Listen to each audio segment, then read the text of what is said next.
For decades, we operated with a high degree of confidence.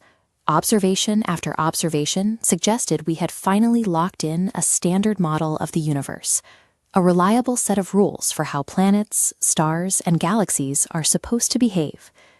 Building the James Webb Space Telescope was intended to be the final confirmation of that model. The goal was to look further back in time than ever before and verify that these physics held true all the way to the start. But the data coming back didn't confirm our expectations. Instead, it showed us phenomena that, according to our current understanding of physics, theoretically cannot exist. We are now forced to examine 3 major chapters of the cosmic rulebook that are currently being rewritten: the formation of planets, the growth of galaxies, and the very nature of stars. In astrophysics, realizing you are wrong is a breakthrough. It indicates that the current map is incomplete, and we have finally reached a point where the universe is showing us something entirely new. Under our old rules of planetary physics, 2 things were certain. First, small rocky planets orbiting close to their stars are too hot to maintain an atmosphere. And second, massive gas giants cannot form around small, cool stars. Then we found TOI 561b. It's a rocky world twice the age of our Sun, with a surface temperature of 3,200 degrees Fahrenheit, essentially a global ocean of liquid magma. By the old rules, its atmosphere should have been stripped away by the intense radiation of its star long ago. Instead, JWST detected a thick, stable atmosphere, suggesting the planet is constantly venting gases from its molten interior to replace what is lost to space. Elsewhere, the telescope spotted PSR J2322-2650B. It's a Jupiter-sized world orbiting a pulsar so rapidly that the star's gravity is physically pulling the planet into the shape of a lemon. Its composition is even stranger. It possesses an atmosphere made of pure molecular carbon.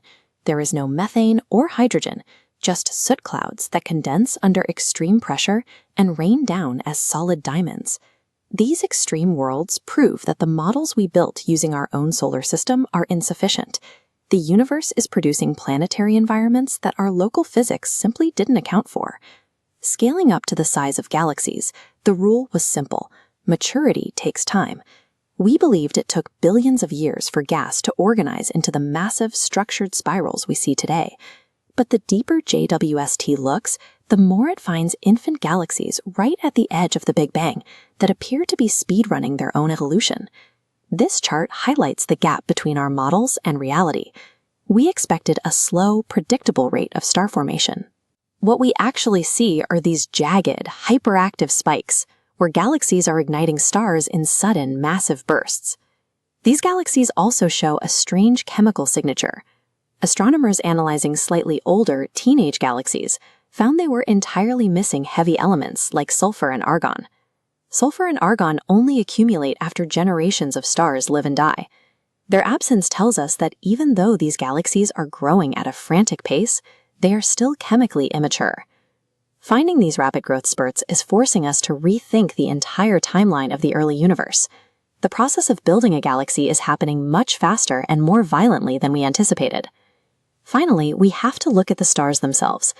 The most fundamental rule of stellar physics is that every star in the sky is powered by nuclear fusion in its core. Near the cosmic dawn, however, JWST identified massive objects labeled as blue monsters and little red dots. These objects are ultra-compact, yet they emit more light than our models of fusion can explain. They are far too bright to be standard stars, but too concentrated to be typical early galaxies. To bridge this gap, some theorists have proposed a radical new type of object, the dark star. This schematic shows how a dark star would function without hydrogen fusion. Instead, gravity pulls dark matter particles into the core, where they collide and annihilate, releasing massive bursts of energy that push outward to maintain the star's enormous scale. If this theory is correct, it changes how we view dark matter.